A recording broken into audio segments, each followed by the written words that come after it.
Welcome to Farm Charm Chic. I'm Emily. Today's episode is all about everyday shelf sitters. I have 10 beautiful DIYs to share with you. These are going to be simple to do and they will transform your space and be a beautiful addition to your home decor. If you like crafting, DIYs, dupes, hacks, thrift flips, or just creating in general, I would love if you would consider subscribing. When you see your favorite project today, remember to hit that thumbs up, but let's go make some DIYs. I have been loving these little succulent displays I have been seeing. This one is from Kirkland's and it will be our inspiration piece. Now you may, if you've watched me, remember this piece from Easter time that I created. I had this little drawer that I found at Hobby Lobby on clearance, but you can use any container that you might have, such as this one from Dollar Tree. I have even seen these dough bowls are everywhere. I have a good link on Amazon. I'll leave down there for you to find them inexpensively. But I've seen a lot of different displays in those. Even these little boxes that you may have seen like in your thrift store or from floral arrangements. I have a video where I redid that one. I can leave the link to that as well. But I'm just going to use this piece from Easter so I can have it be more of a year-round piece. So I'm just going to remove these eggs that I had put on barbecue skewers. Now, if I decide to, at Easter time, slip these eggs back into this piece, I can easily do that. So I'm just taking a bunch of different succulents that I have. Now, these came from a combination of Dollar Tree, Amazon, and Hobby Lobby. I'm going to start with this taller piece right here because I feel like that kind of gives a little bit of height. So I'm starting with that. And then I also have this one, I think this is called like string of pearls or something in the succulents world. I'm not 100% sure, but I'm just going to slip this down here in this corner kind of opposite from where my height is to kind of give a little bit of drooping and swoopness, if that like coming down, cascading over, if that makes sense. I felt like that gave a really good balance. Now I am by no means a florist, an arranger of florals or anything. You guys know that I kind of just do what looks good and what's pleasing to my eye. And that is what is so wonderful about this is you really can't do anything wrong. As long as you're doing it to what you like, you're going to do a fantastic job. I'm not hot gluing anything into this arrangement right now, so I can change it out if I decide to. This little box does have a layer of styrofoam that I glued in there. In fact, I'll leave a link in my description box of the original video so you can see how I set this box up with the styrofoam if you're interested in that. But if I do want to replace those eggs or anything else in there, I can take these out or I can switch things around if I want to. Now, if you guys have never heard me talk about succulents, I always pick some up at Dollar Tree. Their succulents for $1 is great. However, on Amazon, you can find the most beautiful succulents that ends up being about $1.25 to $1.50 per piece of succulents, which now that Dollar Tree is $1.25, it makes it much more comparable in price to those, but they are so much more realistic. And like the string of pearls that I got that is drooping over the edge was part in one of the packages that I got. You get some really good different variations. So I'll leave a link to that as well if you're looking for some really good alternative to Dollar Tree succulents, because I feel like you get the same like 4 or 5 different pieces there. It's really hard to find some of the different variations. And in the packages you get on Amazon, you get a lot, and I feel like it's very comparable in price. Just make sure that you're turning your box or your little container all the way around. Get it from a 360 view to get all of those spaces filled in. Now here is a look again at the Kirkland's version, and here is a look at the version that I recreated. I love this. I love the fresh feeling that it has. And honestly, like this maybe was about $25 to recreate, but the original pieces I have seen go for well over $100 to $200 depending on how big they are. What do you guys think of this? Do you like the succulent arrangements like this? They are becoming one of my most favorites. This was one of the biggest treasures I've ever found personally at an antique mall. It is a 1920s like general store seed box. And the antique worker that was there told me that in her 40 years working at this antique mall, she's only seen 2 of these come through the store. They're very rare, at least in our area, to find. But look at how beautiful this is. There were so many different things that I thought I could do with this, and I was so excited. Now, looking at it a little bit closer, I can see that it's kind of had a makeover. You can kind of see some different years of work put into it. You can kind of see there's a little bit of fabric right along here, but you can see that there was maybe a different tone of paint, like it might have been a different color of paint, and you can kind of see that on the back here too. And it's got like the little hooks that were added here to close the box. They're not even like spaced, like really, like this one's right on the edge, the other one's not. You can just see years of different history coming through in this this box and I absolutely loved it. I mean, it was very much an investment piece, but I couldn't pass this up. And you can kind of see the different colors of green down here of where it was probably painted before. You can see where on the edge here that they've added some new hardware at some point where the original hardware is still there painted over. I mean, just the fact that you can look at this piece and see the history that it had been through was just amazing. I mean, it is just a beautiful piece, and I am so honored to be able to be the guardian of this piece for the next little bit of life here. And I ultimately decided that I wanted to hang something over here from the door, kind of stand this up on its side, because there was already, you can see my little spoon I'm going to hang there. It had that little screw right there where it would latch, and I thought that was perfect. So now the fun part is just finding some pieces that are little enough to fill in the little squares in here. Some pieces I had that you'll recognize from other videos I've done, and then other pieces, like I just had a little store purchased egg there, or nest that I put in there. But there's a couple pieces I need to make to put in here. So now these are just some little frames that came from Hobby Lobby in their scrapbook area. So they're more for scrapbooking, but they are kind of like a resin frame with a gold finish. And I'm going to just put some antiquing wax to age these up a little bit, tone that goldness, that brassiness. I guess it's not really brassy, but they were just a little too shiny to go into this little box here. They needed to be aged a little bit. And I'm just going to place them in there just as a little bit of filler. I looked through the dollhouse section for some different furniture. I couldn't find anything there that I loved. I looked through the fairy garden section. I still couldn't find anything that I love to put in here. So it's one of these pieces that I think that I'm going to build on as different seasons go by. And if I find things little enough that I will fit into these little squares, I'll pick them up, because I had so much fun decorating this. Now I'm just gluing a little square onto the back of one of these little frames. I even put a little bit of moss on the top of the little wooden square so you can't see it, to just kind of put in there. I thought, since it's a seed box, the little mossiness growing on things would be really cute. This bag I've held on to for a couple of years. I got this bag when I went to the Magnolia Farms in Waco, Texas. I didn't get it from Magnolia Farms. There was another little shop there. I wish I could remember the name, but it was very like walking distance from Magnolia Farms. And it was just a little kind of antique / boutique / furniture store. Anyway, I thought this bag was darling and thought, oh, I can use this in some Mod Podge items or whatever. So I thought this was the perfect project to cut one of these little squares out on here and just put to another little, glue it to another little wood square I have to use as kind of a little advertisement. I just thought this was so cute. Do you guys ever keep like your packaging or bags or things like that? If you were to get a bag like that, would you just throw it away? Or are you like me and you think, oh, I can use this, and you save it? I have a lot of boxes of things like this. I think I drive my husband nuts, but that's just how it goes, right? So I'm painting my little square here with some white so that will pop on here. And then I'll just use some Elmer's glue to glue that down. And then I even go over the edge with a little bit of antiquing wax just to make it look a little aged. I would love to know, if you had a box like this, what you would decorate it with. Would you change it up for different seasons? I definitely am going to do that. I think this is going to be a staple piece in my home decor. Some of those boxes were sections were a little smaller than you would actually think they were. So I had a little bit of a challenge finding pieces to fit into them.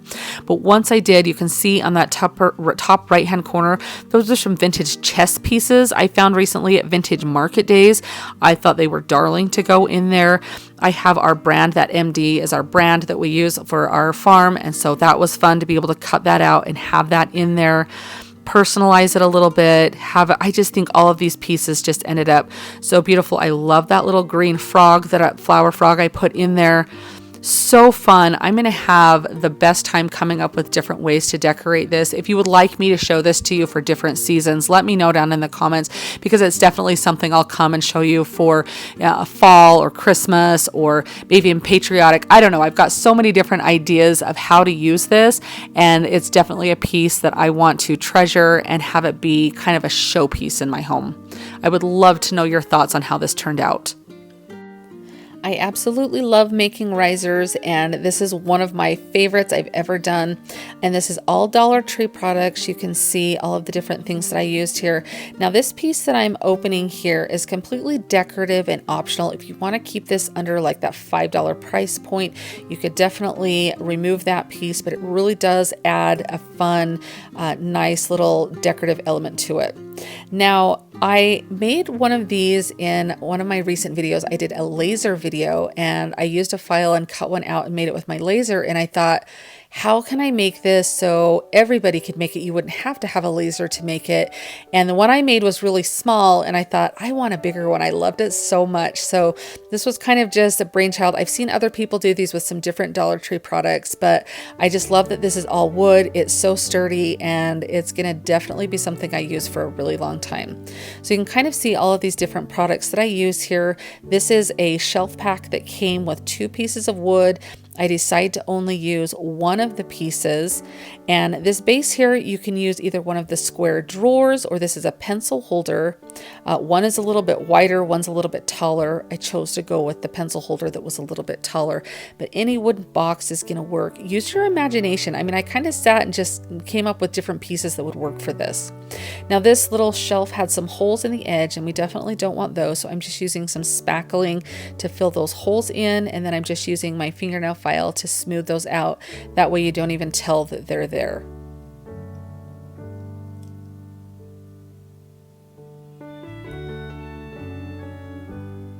Now I'm going to use some wood glue on each of these different layers here. So I'm just putting some on this. And again, this little piece is just a decorative piece, but it really does add such a beautiful element to it. And we're making a riser that looks like a vintage scale. And so it looks really fun, and a lot of those vintage scales did have that kind of shape on them as that decorative piece there. Now this is going to be the face of the scale where the little dial is, so I'm gluing a couple of, I do a stack of 4 tumbling tower blocks and then another one here. The reason for this is I want this to be kind of at an angle, but I need contact points to be able to glue this on. So you'll see when I set this up against the pencil holder here, that it kind of sits at an angle there, and so you're going to glue each of those tumbling tower blocks, and this is what helps give it some support and some contact space for the glue.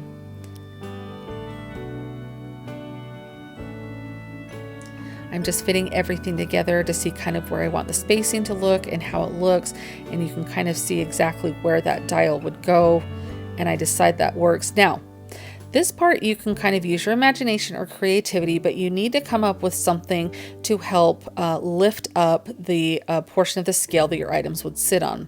So I had a little wood square. You could use a plunger handle from Dollar Tree. I just have a leftover piece from a dowel. You could use tumbling tower blocks to do this. So many different options, but just something to help prop up this top portion of the scale, to give my little dowel a little bit of security and a little bit more contact surface with the plate that's sitting on the top. I glue a couple of tumbling tower blocks with some wood glue to it just to kind of give a little bit of stability. If I had it to do over again, I would probably go up through the pencil holder and glue it to that and drill up through it with like a screw to give it a little bit even more stability, or drill down from that. Like somehow I would have drilled into this particular piece rather than the way I did it. It's fine. It's sturdy. It's going to hold. But especially if you're going to resell this, I probably would do that. But if you're just making this for yourself, and I mean, really, it would hold fine. I just am giving you a little bit of a different option there. Even some tumbling tower blocks, making a cute like X or something, I think would give a little bit more stability to it as well. But I'm just going to glue this top piece onto that pencil holder once I have it glued down. And then I tried to find the heaviest thing I could to stack and balance on this to help get that wood glue to hold and to dry with a really firm contact. So I was able to stack this bunch of plates on there. I mean, there's several plates there. It was heavy. So now I printed off, just getting on Google, I found some free scale dial images. So you just go to Google search and type in scale face printable, and this is what came up. And there was a couple different options. And then I just printed them out. I sized them in Canva to the size of my circle. And then I'm just using a glue stick here to get this scale face adhered. So just a liberal amount of glue, and then I will place that on. Right here, I'm just making sure that I get it positioned correctly and it's not going to be like crooked or anything. So I leaned my scale face up against the scale. Now I will put the colors of spray paint that I used in the description, but this is called, I believe it's Leafy Green. That is by Rustic. It is a beautiful color. It reminds me, it's not quite an avocado green, but very reminiscent of that green color they used back in the industrial era with all of the different scales. Not quite like tractor green, but a really good in between. And I've loved it for my projects this spring. But I believe it's called Leafy Green and it's by Rustic. And again, I'll leave that in my description box for you. Now I just kind of sanded off any excess paper that went over the edge on my scale.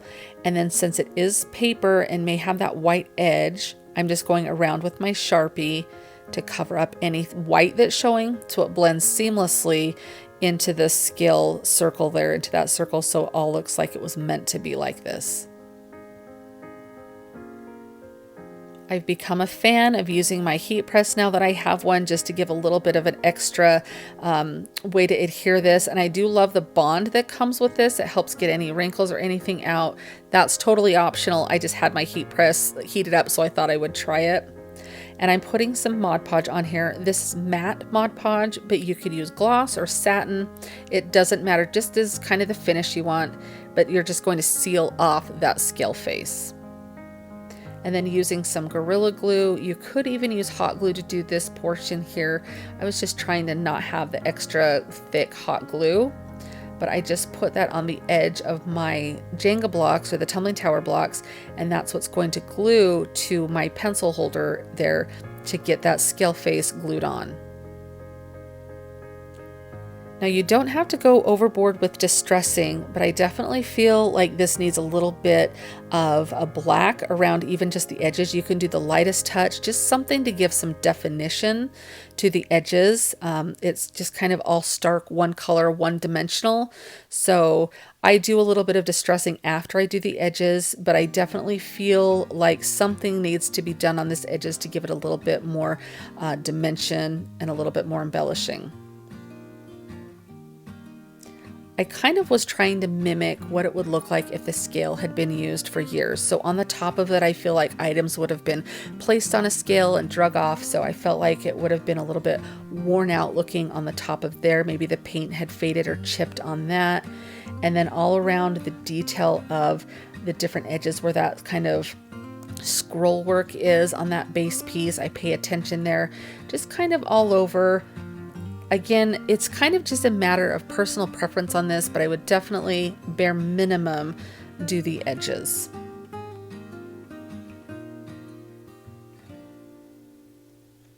I'm thinking that it looks pretty good there. You can kind of see all around, all different angles there. But here's when it's styled. Is this not the cutest thing? I love how this turned out. And I feel like this is so sturdy. It's not made out of like plastic pieces that I've seen some of the other faux scales made out of. I really feel like this is something that would last for years. To me, it looks like something I would have found like at the back of my grandma's kitchen cabinet that maybe she had used to weigh her different things in her kitchen, like used as a meat scale or something. I don't know, but I just really feel like this is such a great addition for a farmhouse kitchen to have something really cute displayed. It's definitely a different take on a riser. I would really love to know what you guys think of this one. This project is a remake or a take on a table that I have made before.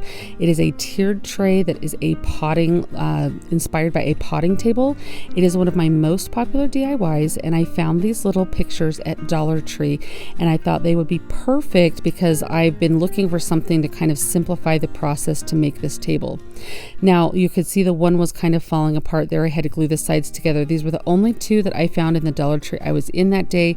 If you find these, grab them because they are perfect for this project. Now I did remove the tin there, the little sign that said home. I believe the other one here says friends, it looks like.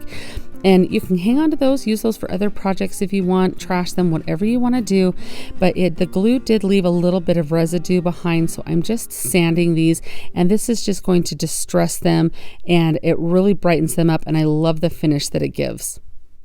Painting them would always be an option as well, but you can see how bright these look. I love kind of the almost natural wood color that this gives. It's going to be perfect for our little potting table that we're going to make here.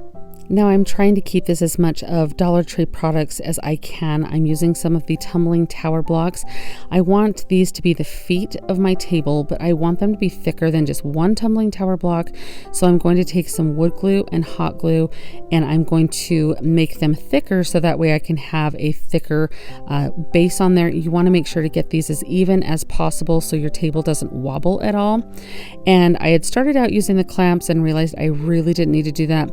I could just glue them with the wood glue and the hot glue and press them together really tightly with my fingers, and that would give me the bond that I needed. I would just have to hold it for a few seconds. I get asked a lot about using hot glue and wood glue together, and they're great to use together. It does not compromise either of the glue, the way that it adheres. The hot glue actually works as a temporary clamp while that wood glue dries, so it's totally fine to use those two together. Now I want to have these have a very rustic finish. I want the two layers of my table to have that natural wood color, and I want my legs to contrast with a white color, and I will distress them with some antiquing wax as well. Again, you could paint this or this in any colors that you wanted. Now where these are picture frames, you can see that I'm just removing that little sawtooth hanger on the back there. I just used some pliers rather than unscrewing it, and it worked great to get that off. And then you can see I'm just going in just very lightly dry brushing. So dry brushing is just getting your brush, putting a little bit of your paint or your wax on it. In this case, I'm using antiquing wax, and I wipe most of it off. So it's just very, very light as you brush it up and down. It's just going to give that little aged look. Where this is going for a potting shed type of vibe here for this table. Obviously, I want to look like it has been used. It's rustic. And so that's why I'm going heavy with my distressing on this. That's again, just totally optional, just giving you some ideas of what you might like to do for your decor. But I feel like that very rustic look there really does add that farmhouse touch to it. Now I'm just using some hot glue to glue my Jenga blocks here, the tumbling tower blocks, as my feet to the table. Don't worry, I will come back in and remove that little barcode sticker off of there. At one point I realized that, I don't know, for some reason when you get in the zone and crafting, you don't even realize things like that until, minutes later you're going, oh, I can't believe I didn't do that. So now I'm just showing you that I cut some square dowels down, and you guys, I found some easels at Dollar Tree that would work perfect to use the legs off of that if you want to keep this all Dollar Tree. I cut mine to about 5.5 inches, rounded up to 6 inches. That would be fine. I was just trying to work with the length of the wood that I had. You could even go 5 inches. It just depends on how far apart you want your two levels, but I was just showing you that I did the 5.5 inches. Now I'm painting these to match those tumbling tower blocks. So I'll give each of these a coat of white paint. It takes about 2 coats, and then I will go back in with the antiquing wax here, as you can see, and I'm just distressing. I pay close attention to the edges of the dowels there because that's where you see that heavy antiquing wax come off of there, off of the brush onto the leg, and it really just makes it look dirty, which is what we're going for, right? It's a potting table, so we're going to go with it. And it just is that farmhouse look. And I really do love that chippy farmhouse style. These heat guns are absolutely fantastic to use with your putty knife to get those stickers off. You can see how easily those just pop right off of there. You just heat up that adhesive underneath those stickers.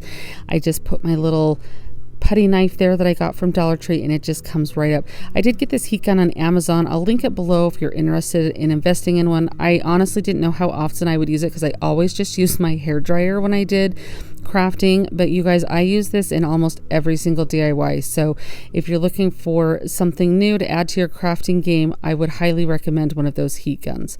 So now I'm doing the same process with these square dowels as I did with our feet for the table, and I'm just using some hot glue. I just put a bunch of hot glue in the corners there, and then I placed those legs in. and that way I would get the bond that I needed to. Now, to have this glue to the top of our bottom layer, which you'll see what I mean here, I am using a little bit of wood glue with the hot glue to do this. The other table that I made, I did with hot glue. It has held up just great. So, I mean, this isn't going to get super heavy use. So I feel like the legs using just hot glue would be fine, but gluing it to that surface, this top layer to the second layer, I wanted a little bit more of a bond with that wood glue. So that's why I used a little bit of wood glue there. And you guys, look at how beautiful this table is. This is such a fun table. It's perfect. It's such a great and different take on a tiered tray. I get so many compliments on this table that I have. Like I said, this is a little bit of a smaller version of one that I made previous on my channel, but I get so many comments on this and everybody just seems to love it because it's different than what you see everywhere. And I really think that it turned out beautiful and you can use it all year long with all different seasons. While shopping at my local antique market recently, I found this little votive holder and I thought it was so beautiful. The rustic finish on it was perfect. I'm not going to really need to do anything to it other than I want to add a top to make this a riser. Now, I was trying to decide which place I wanted to have as the top and the bottom, and I ultimately decided to place the opening on the bottom. So that way, if I wanted to place a tea light or some fairy lights in there, it would shine through all of those delicate cutouts. I thought that would be beautiful. So now I have these two wooden rounds that I'm trying to decide which size I would like to do for my riser.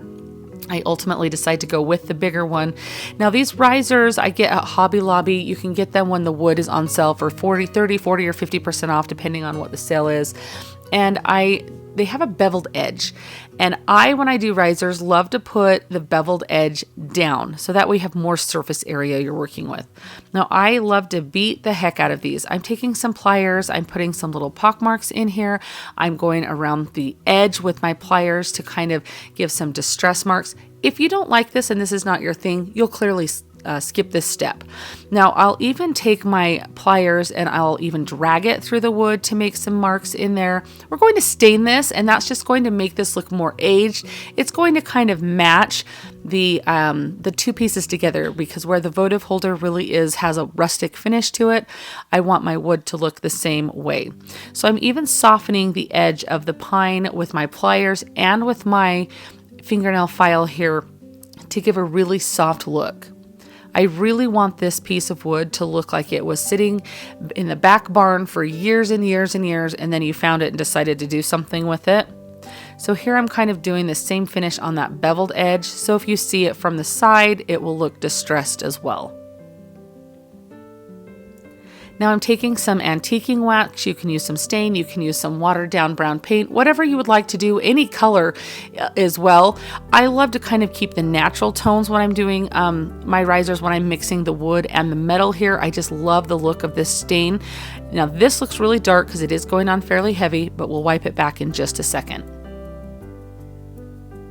I'm using a brush so I can make sure I get into all of those little distressing marks that I created, and that will hold that antiquing wax in a darker shade. So when you wipe it back, you're really going to notice a difference here, and I'll show you exactly what that looks like here.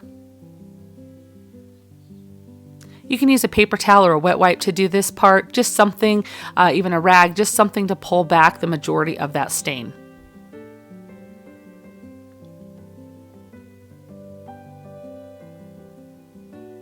So you can see all of those distressing marks that we created, how it makes them look like they were aged. It was just sitting there for years, picking up all of that distressing look, that grime, everything. We just want this to look rusty, crusty, and like it's just antique and vintage. Around the beveled edge, it is a little bit of a different finish on the wood there, and so I'm having to go in with my fingernail file just to brighten that up a bit because the stain was really dark there. I didn't love the way that looked, but this again just adds to that distressed look. So to glue this on here, I'm just using some Gorilla super glue. Any kind of super glue will work. I found that the hot glue with the metal and the wood, you'll get a little bit of a hold. So if it's something that you're needing as a temporary hold from a short period of time, like a few weeks or something, you can do that. But I love to use the super glue for a more permanent hold. E6000 would also work if you would like to. I just like the super glue for this.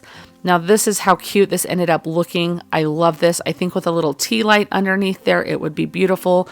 I think that the size of the wood round, the little bit bigger size, I love it with that votive. So I can stack a couple more things on there.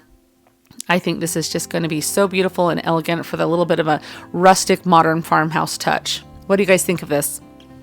This watering can was actually the first item I picked up at my recent trip to my local antique mall, and it was like $3.50, I think it said that it was, something like that. It was $3 or $4. I turned it upside down and there was a lot of fun little treasures inside, just some dirt and some leaves. I think it had been stored outside. So I took it and cleaned it up really well.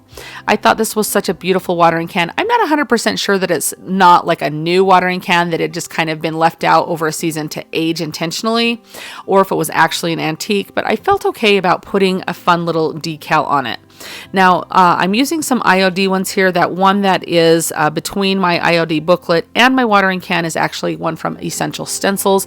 You can pick them up at Dollar Tree, Walmart, Amazon. You can find your rub-on transfers wherever you like to pick yours out and pick whatever design.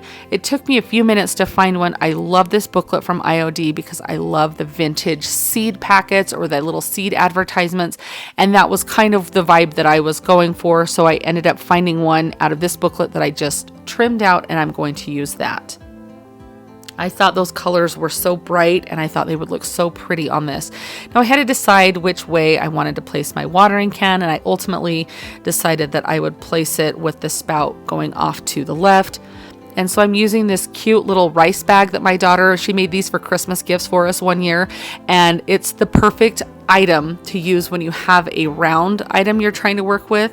This helps keep it stable. So if you have some rice bags or corn bags or something, pull them out and use them when you're doing this, because it really made a huge difference having this here. Now, to use the rub-on transfer, you're just going to peel your backing off and place your item down. And then you're going to use some sort of scraping tool. I started out, I couldn't find my actual ones that came with the decals, because things have a way of disappearing in my craft studio. But I do have my Cricut scraper I started with. Ultimately, I just switch over to using one of the little popsicle stick craft sticks. So those will work fine if you have those. I buy them by the box full on Amazon, so I always have those on hand. So I do switch over to that here shortly. But you're just going to rub your design here, and you're just transferring it from that little piece of the transfer plastic there. And I'm lifting up a corner, and I'm going to see if I need to lay it back down, rub a little bit more. I'll do that. I love working with rub-on transfers, and I hope that we start to see more of them start to come available to us. Like, I know that when I started my channel, you could find a couple at Dollar Tree. Amazon didn't have a really big selection, but I mean, there's a lot of different companies coming out with the rub-on transfers. And I love them so much more than stickers, because you don't have the shininess that comes with the sticker or the little edge with the sticker. So I really hope we start to see more of these. Now I'm just putting some Mod Podge over the top of this to seal this in, so it's going to be nice and secure. If you want to make it vintage, you could even sand a little bit over it and bring some of that design back, kind of make it look a little bit more faded. That's something you can do as well. I chose not to do that on this one, so I'm just keeping it completely intact. But I just think that those colors, those pinks and reds, look so cute on this little watering can. I just stuck a little bit of florals or greenery coming out of the top there. I just thought this was so beautiful and so fun. If you find a little watering can, pick it up and make something similar to this. You can always find a place to tuck this into your decor. I was at my mother-in-law's the other day, and she had a pile of stuff bound for the thrift store, and this bucket was in there. And so I'm going to call this a thrift flip, because it was on its way to the thrift store and I rescued it. So a thrift rescue. Anyhow, it's this darling metal bucket, and the sign on it was really cute. I'm just checking to see if that handle comes off easily at all, which it did not. And you can see the design is very faded. The colors were probably once really bright. And as I was looking at it, I realized, wait a second, this is just paper that's on here. So I did my best to tear as much paper off as I could. I kind of used my putty knife to go around. There was like a little ridge around the base and the top of the bucket. You can kind of see those there. And I just kind of went with my putty knife to kind of perforate the paper there so I could tear it off as easily as I could, which honestly was not very easy. It was kind of hard to get off. So I just kind of had this idea, I'm going to get as much off as I can, or perforate it as much. And then all I did is I went and I ended up soaking this in a sink full of water, like my kitchen sink, for probably about an hour. And this is after that, and so I'm just going to show you that it starts to come off pretty easily as I rub it with my finger. So I just take the putty knife again, and I'm just going to peel up as much as I can. And it does a pretty decent job this time of being able to scrape it off, but there was still a little bit. You'll even see some areas like you can tell that the water didn't even touch it because the paper was so adhered and water couldn't touch it. And so I had to end up soaking it again. Some of it just peeled off so easy, that top layer did, but you can kind of see in the center there, that's where that little dry spot was. So I took my sander, sanded it a little bit to kind of help break up any more of the paper that was on there. And then I took it back to my kitchen sink and let it soak maybe for 10 or 15 minutes. All I did there, which I'm sorry I don't have footage from in my kitchen, was I just took a sponge, and on the scrubby side of the sponge, just kind of went around all of these areas that you can see here. I actually was thinking this looks kind of cute, like the way it was there, but I just kind of scrubbed all of that off with that side of the sponge, and it came right off. And there was a few little areas when I got it back down into my craft studio, so I just used a baby wipe to wipe those off. Now, this is my first time ever using Dixie Belle paint. I found a cute little antique store in my neck of the woods that had a booth that had a bunch of different Dixie Belle paints, and I have seen a lot of different crafters use it, and I had never tried it. So I found this duck egg color, which I absolutely love, and so I thought this would be the perfect project to try this on. I'm kind of going for a vibe of like a French flower tin here, and so you'll kind of, hopefully I achieve that, or you think that I do. I love how it turns out. So I'm just very careful to go around the hardware on where the handle is, because I do like that color, kind of the rusty metal color there showing through. So I'm just very careful as I go around the edge of that, and I'm just using my heat tool between layers, because you can see how fast it dries when you're using your heat tool, so you can move right on. And honestly, it didn't like crack or anything like that. This paint is very well. I definitely can see why a lot of crafters gravitate to this paint, and I can also see why it is a little bit more expensive than your typical chalk paint. I was very pleased with it, and I'm excited to try some different colors and maybe even some furniture projects with this. If you guys would like to see some furniture flips or furniture makeovers, let me know down in the comments, because I love doing furniture pieces, and I haven't done a lot of them on my channel because I normally do a little bit smaller craft items. But if you guys would be interested in that, definitely let me know down in the comments, because I would love to start showing you guys some of those. Now, it took a couple of coats of paint to get the color that I wanted on there, the coverage I wanted. And I apologize that I realized I had not filmed me doing this whole stencil process, but I'm just using this little stencil foam thing from Dollar Tree, and I'm just using some black chalk paint and pouncing up and down. I kind of swirl it a little bit to get into those letters. This stencil just came from Dollar Tree. You could make your own stencil, use whatever, but I thought it would be so cute to put fleurs on there. I hope I said that correctly. I do not speak French, but that is French for flowers. I do know that, but I just thought that would be so cute, especially since I was going for the French vibe with it. And I end up putting some darling hydrangeas in it, and I just think it looks so cute. But I kind of take a little brush here. First, you guys, do you remember that sign I made a couple of weeks ago with the black paint on there, and I made the mistake of sanding it, and it made the whole project turn black? I almost did the same thing with this one, and was like, I caught myself and went, oh no. When you're doing black, don't sand over it to distress it, because it will turn everything black. You're going to distress it with the same color of your base paint, and you'll see me do that in a minute. But I just take a little detail brush and I kind of close in from that stencil there. I didn't really know how it was going to look. I don't know if it would make a difference, but I did it anyway, so that way you can kind of see that F and that E there. I just kind of made it look so it wasn't so apparent that it was a stencil.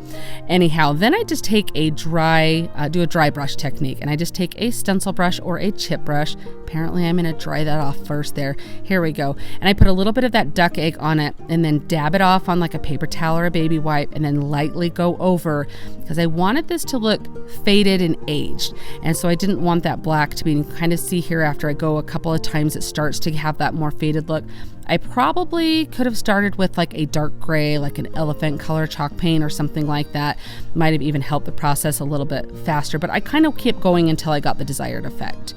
Now I took some apple barrel burnt umber paint, which gives a great rust color if you're kind of wanting to do a quick rust look. Now, I've done lots of different rust techniques. There's the cinnamon technique. There's the technique where you use baking soda. Different times that I've used like different colors of paints to get more of a authentic rust color look. This one I was just kind of going for, let's just make this quick and easy, and that burnt umber totally achieved what I wanted it to. So I'm just kind of dabbing it in natural places where the bucket would have aged as it was sitting out in the weather. You know, I like to make up backstories for my pieces as I'm making them, that this is just a forgotten bucket here that maybe has been repurposed for a flower bucket there, the French countryside. All of those thoughts go through my head as I'm making my projects. So I'm just taking along the edges on the bottom and then around the hardware from that handle. And I love the wood handle that was on here, so I feel like it really just kind of fits in. And I didn't have to do anything to the inside of this bucket. It actually looked really good the way that it was. Now, less is more when it comes to the rusting, so you can see here how everything looks together. Those white hydrangeas, I feel like, set this off. You could even drill a couple holes in the bottom and plant a real hydrangea in there if you wanted to do that. This way I can use this inside or out, but I think this will look darling on my porch this summer. I have this little house shape that I picked up on clearance at a little store here we have here in town. Now I know, and look, it was like $1.20 or something like that. It was normally $8. So I got a pretty good deal on it. But you can find these house shapes at Dollar Tree. You can cut your own out of wood, Thrifted, lots of fun places. But I do love having these little houses. They're so popular in your decor, and I think that they're just kind of a fun little shelf sitter, a little addition to add. So I'm just going to take off the tags on the back, and then the front had this cute little dog on it. It was, you know, more for like a dog lover. Have this be a lesson to you, though, to check those sections of the clearance areas. And even though maybe you don't have a dog or you don't need something that says how much you love your dog, it's a perfect shape to make into something new. Now, I picked up this stencil at Hobby Lobby. You could see I got it for 90% off. It was 22 cents. I love to look for stencils because it's so fun to use them in different things of decor. So I'm just kind of trying to fit this on a little ski wampus on my house here. I did give a fresh coat of paint to the house, so I was working with a nice crisp surface. And then I'm just I picked a nice blue color. I felt like this is going to match my home. I just love a good blue and white stencil job. And so I'm just going to pounce up and down with my stencil brush. Some people mentioned swirling motion would work well. This was a very delicate stencil, so I did just kind of stick with the pouncing up and down. But just holding it with my fingers, it didn't have to be perfect because I'm going to distress this pretty good, but I wanted it to be as good a job as I could do.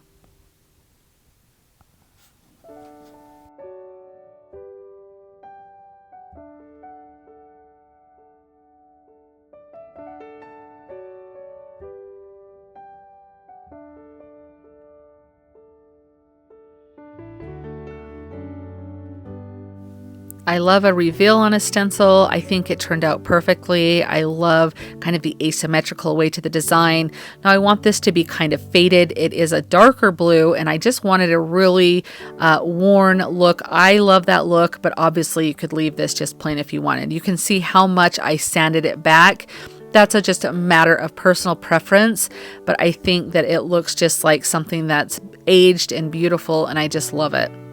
Now I'm taking a finger dauber and I'm just putting it in some antiquing wax.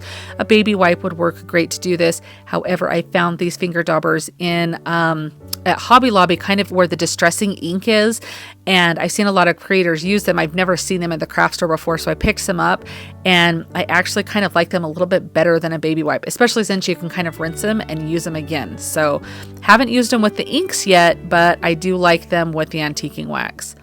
And I think that using the antiquing wax around the edge is just going to give this a little bit of definition and add another layer of some character to this piece.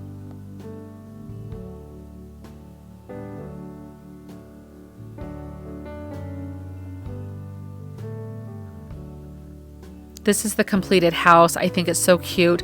I contemplated putting like a little hole in it for like a bird house, but I ultimately decided not to. I just thought the simplicity of the piece to use in your decor was so nice the way that it was.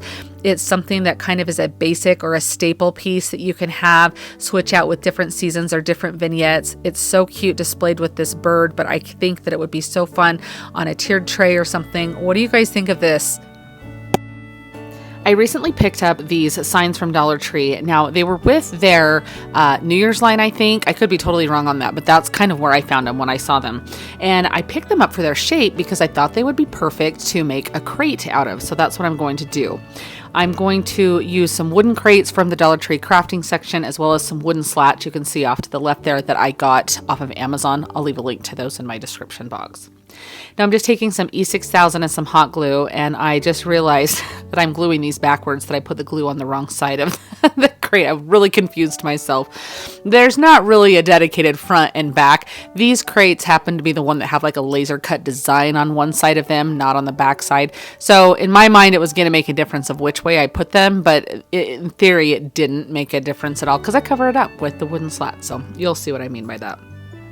You're just going to take one of your bottle signs here and one crate and glue it to the bottom, just like you can see that I'm doing here for 2 of these. And that's going to make a long crate for you. Now to glue the crates together, I took some wood glue and some hot glue. Probably could have stuck with E6000 and been just fine, but I just went with the wood glue here and it held up great.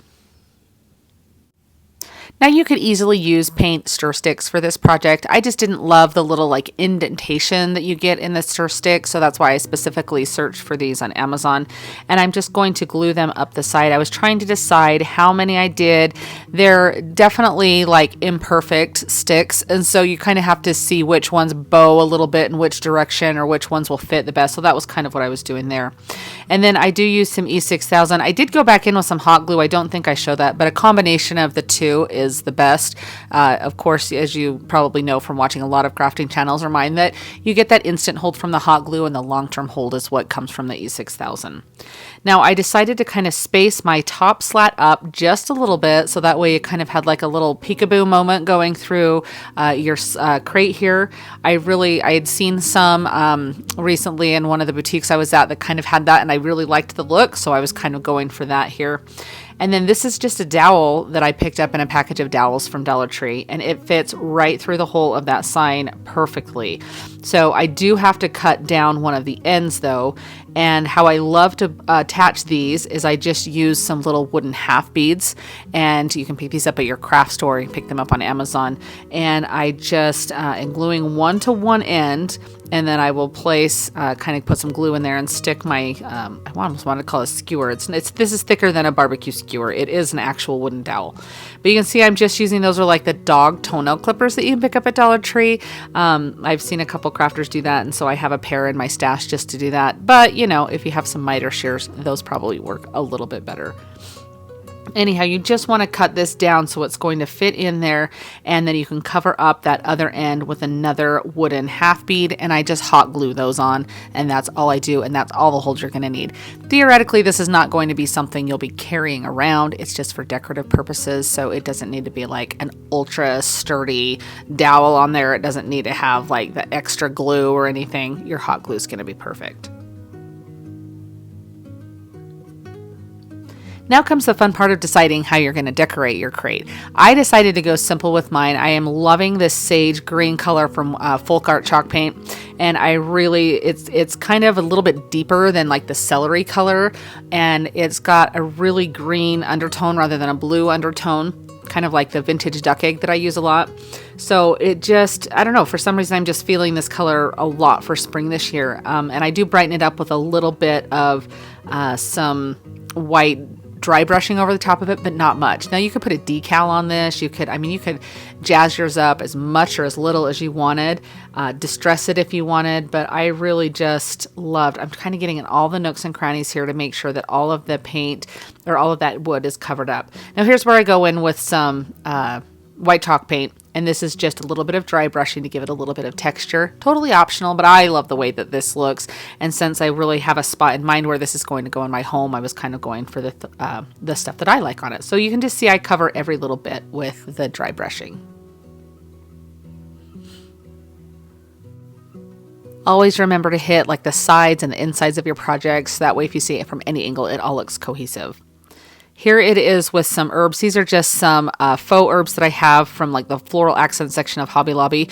And I love them. I love the pop of the purple. I want to say I think that's sage in there and then some lavender that bring in the purple there. But just the different textures and the different leafy greenness of these herbs, I think just really are beautiful in there. And that's why I love the green color that's on the paint color that I used on the crate itself, is because it contrasts really well with the greenery. I just really love this and think it's beautiful. I think this is going to add such a fresh look to my home. I would like to thank you so much for joining me for today's compilation video. I hope that you enjoyed all of these DIYs. If you had a favorite, let me know down in the comments. I always love to hear which ones you guys like the best. Thank you so much for watching today. I'll see you next time. Happy crafting! If you like the video that you just saw and you want to keep crafting together, here's another video that you might enjoy. And as always, remember to like and subscribe. Thanks so much for watching. I'll see you next time.